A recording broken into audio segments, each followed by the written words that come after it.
What's up, everybody? This is Alex Christoforou with the Duran, and I'm here with Alexander Mercouris, editor-in-chief of the Duran, and today we're going to be taking a look at the Michael Cohen testimony. All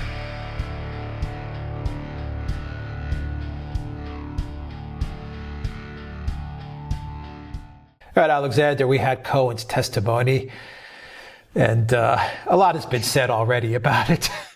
We were laughing about, everything that Cohen said. I mean, get into it, Alexander. I don't even want to. I kind of think I know what you're going to say. I thought it was an utter joke that he was even testifying, and the guy was just. The whole thing was just a charade. But go on. When you say a joke, I thought he was utterly loopy. This man is a convicted criminal, and when I say a criminal, I want to make that point very clearly. He has carried out massive financial embezzlement in order to enrich himself. This man is an out-and-out crook, and yet you call him in to get him to give evidence against his former client, who it's quite clear he's out to double-cross for his own interests, that former client being no less a person than the President of the United States. The whole thing is zany. Now, can I just say a few things about Cohen? First of all, he was not Donald Trump's personal lawyer. If you look at the sentencing memo, the Southern District of New York, the attorneys of the Southern District of New York make absolutely clear in that document it is that Michael Cohen wildly exaggerated his position as Donald Trump's attorney. Donald Trump had many attorneys. Michael Cohen, unfortunately for Donald Trump, was one of them. But he was not the lead attorney, and he was not as important in Donald Trump's organization as people say.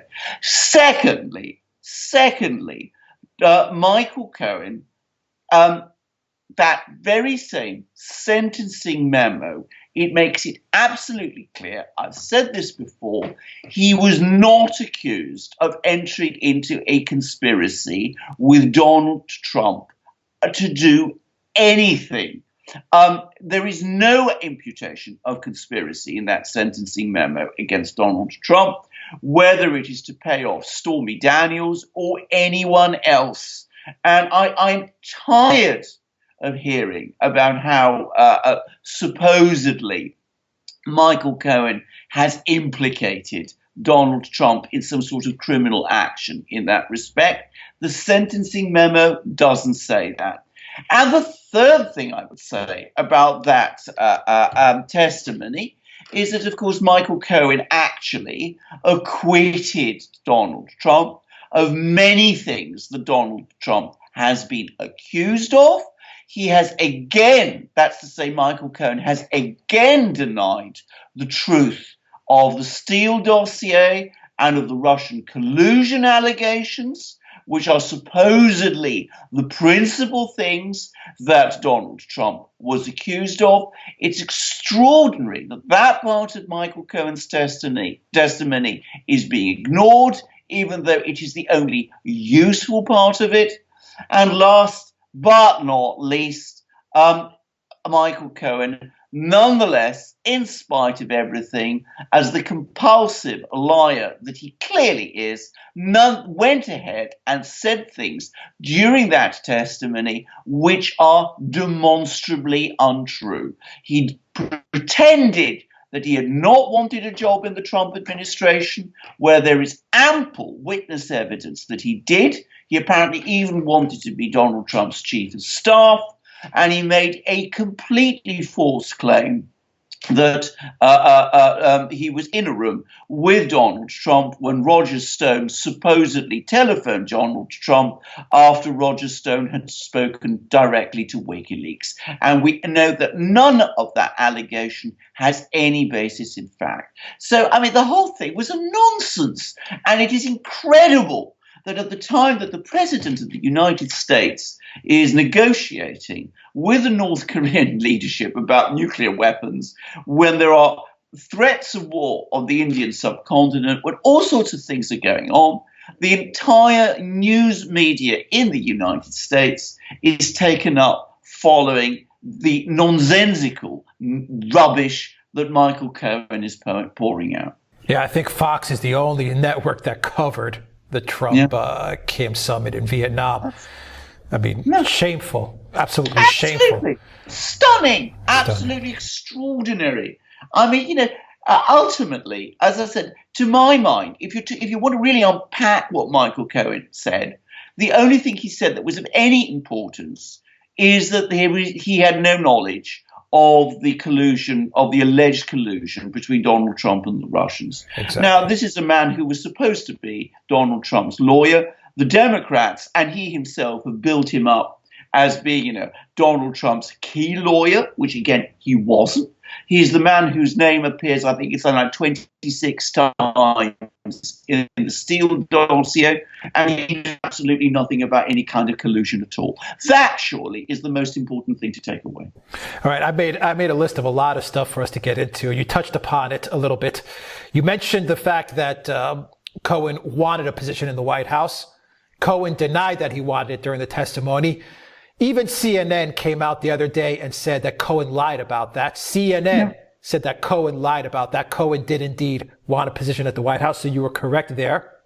I'm going to ask you a couple of more points, and I want you to comment on them. To me, I think the most important part, which drove me crazy, I mean, I was pulling out my hair, was the Roger Stone phone call that Cohen said that he was listening in on.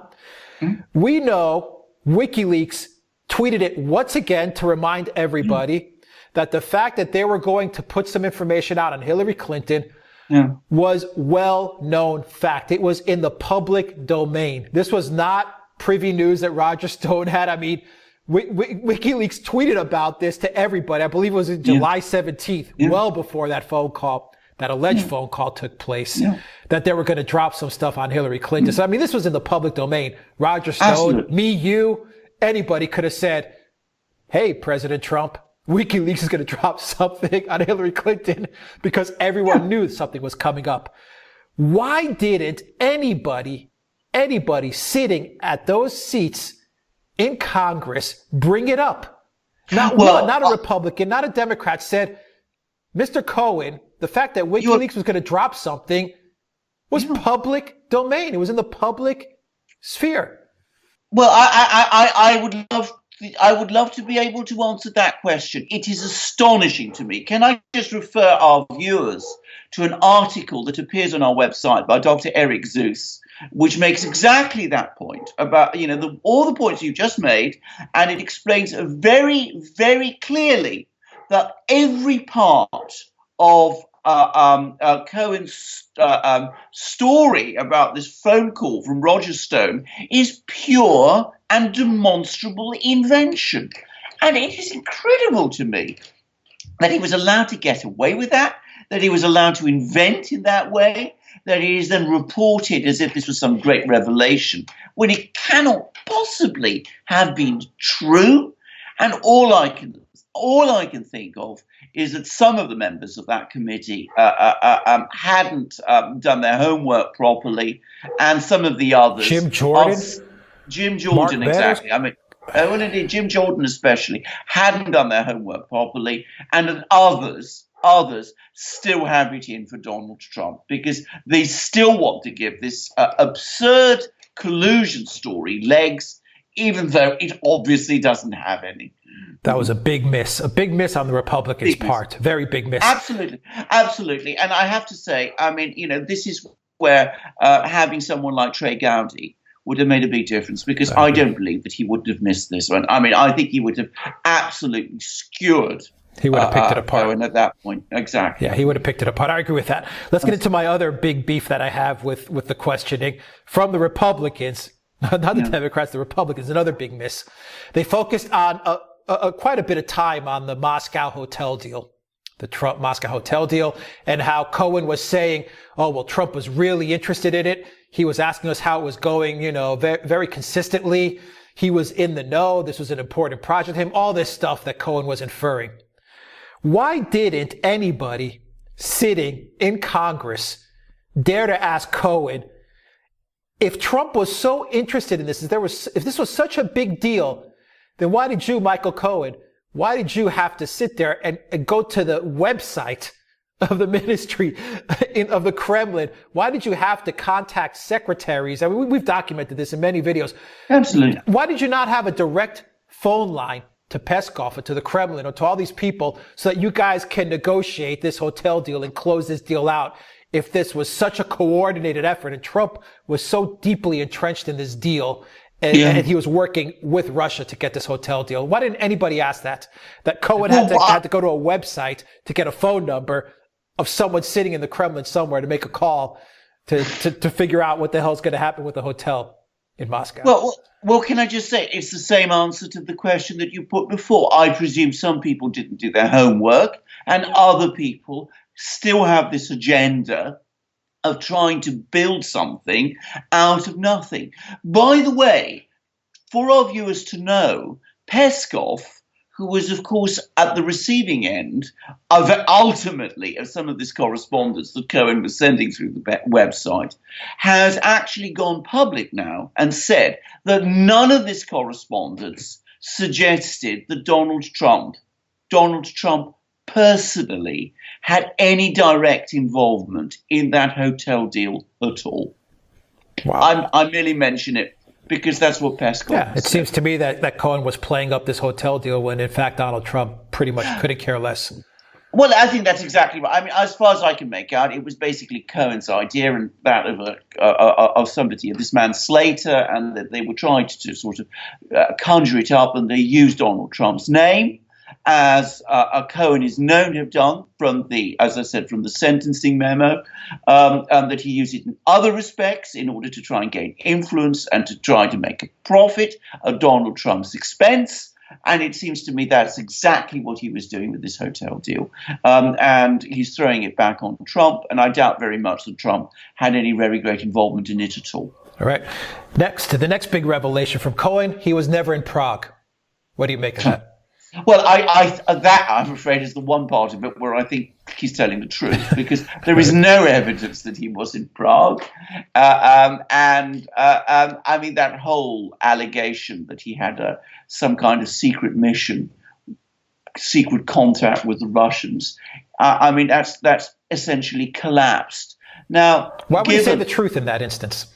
Well, I don't think right. I'll tell you why. Because, of course, he's already been thoroughly investigated by Robert Mueller and special counsel and by Mueller's investigators on all of this. And I think they've established independently that he wasn't in Prague. So if he'd come along now after having previously denied that he'd been in Prague and said that he had been in Prague after all, I think he would have found himself in serious trouble with Mueller's investigators. So that's why I think he didn't do it. Because, I mean, frankly, that story is absurd and demonstrably absurd.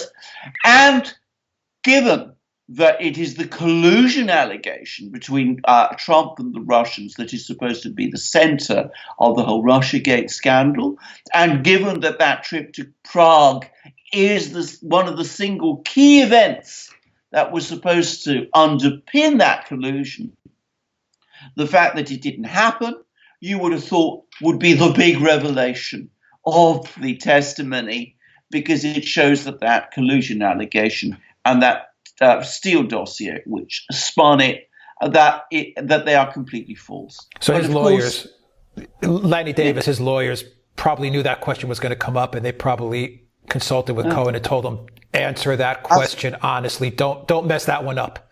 Absolutely, of course, that's exactly what happened. All right, and yes, Alexander. Yep. And I mean, you know, that ought to have been the story. I mean, that ought to be the headlines. If this thing had been reported properly, the big headline in all the media should have been: Cohen confirms in testimony he never went to Prague. Because that's the single biggest thing that's been alleged against Donald Trump, is the collusion with the Russians. And Cohen has given testimony, sworn testimony, that was not true. It shows once again how faulty the Steele dossier really is. Well, I mean, to my mind, it just proves once again that the Steele dossier is a tissue of fabrications. Who exactly fabricated it is a big question. I'm not sure about that, but certainly it's not a document to be taken seriously. Yeah, I'm sure Glenn Simpson is part of that who. But on a lighter note, someone did expose the fact. They asked him pretty bluntly, Cohen, you're doing this to sell a book, or you're going to be selling a book after this, correct? And Cohen also said, yes. What do you make of that? At the end of the day, Cohen, whether it's, I mean, he's 3 years, supposedly he's going to get 3 years. I don't know if he's going to get out early, but at the end of all of this is going to be a very big book deal. Absolutely. I mean, he's been making money at Donald Trump's expense as Donald Trump's lawyer, and he's going to continue making money at Donald Trump's expense. And the Democrats and the media and Donald Trump's enemies in the Republican Party, of which there are still some, are all helping him. And they're helping a crook, a criminal, make a profit by fabricating a story which is demonstrably untrue. I think it's disgraceful, but, I'm old-fashioned. Well, they pinned a lot of their hopes on Cohen. I would say they pinned some of it on Avenatti. He proved out to be a charlatan. They pinned a lot on Cohen. After this testimony, it's now pretty evident to say, pretty clear to say that Cohen is a joker of the highest degree. Yes. After Cohen, who's left, Alexander, now to even, if you're a Democrat, if you're looking to get rid of Trump, who's even left now to look at, to somehow find a way to make this whole Russia thing true?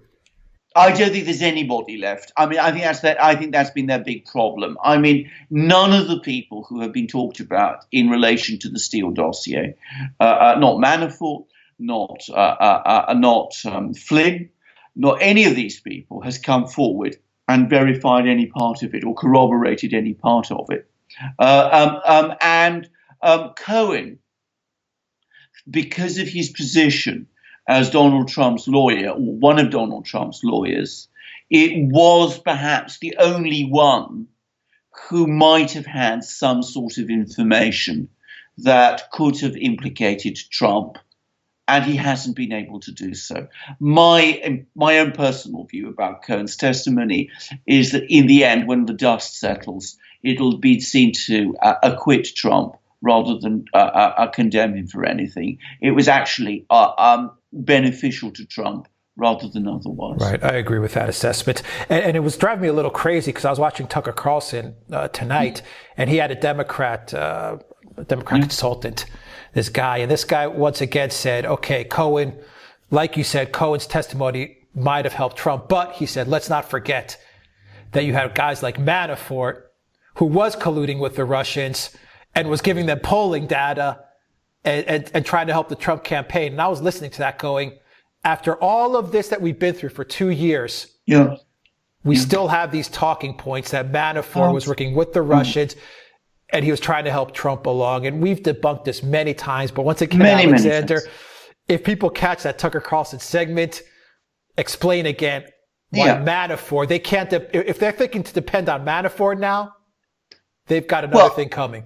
There are a lot of things that are worth investigating on the other, that are still worth investigating. Michael Cohen is not the last word. The fat lady has not sung. I think we should wait to see what the Mueller report says. I mean, look, Trump's campaign manager was sharing polling information with a Russian intelligence agent. The family, his son, was eagerly taking meetings from Russian surrogates wanting to spread dirt on Clinton, from Russian intelligence surrogates wanting to spread dirt on Clinton. So while I think there's no evidence that Trump violated the criminal laws in a conspiracy with Russia, I think there are things that are still worth looking at. So, I mean, look, I don't know if that's exactly true or not. Probably semi-true. I'd happy to concede that. But we know that the Hillary Clinton campaign had paid someone to talk to Russian intelligence assets about Donald Trump.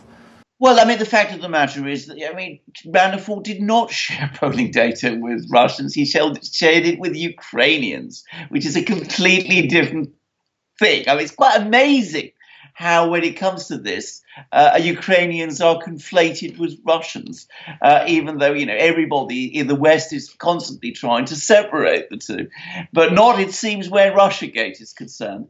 I mean, the fact of the matter is, and I can't repeat this often enough, Paul Manafort in Ukraine was not working for Russia.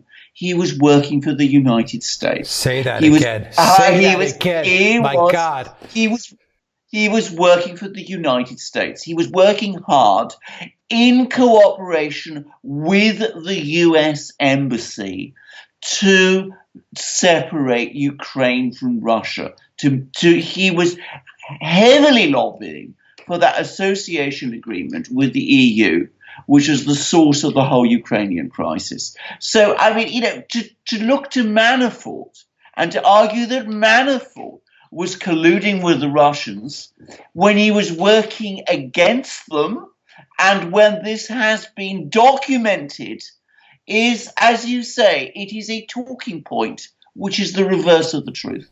Yeah, Alexander Mercouris, editor-in-chief of the Duran, thank you once again for driving that point home, because it is a talking point that they are now starting to push forward, and it's maddening.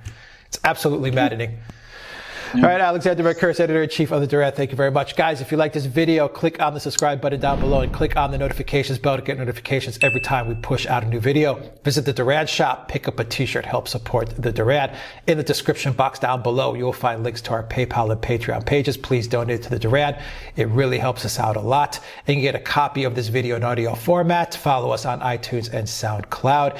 And go to theduran.com and see all the sites that Alexander is reading every day. Alexander Mercouris, editor-in-chief of the Duran. Thank you once again. Until next time, everybody, take care.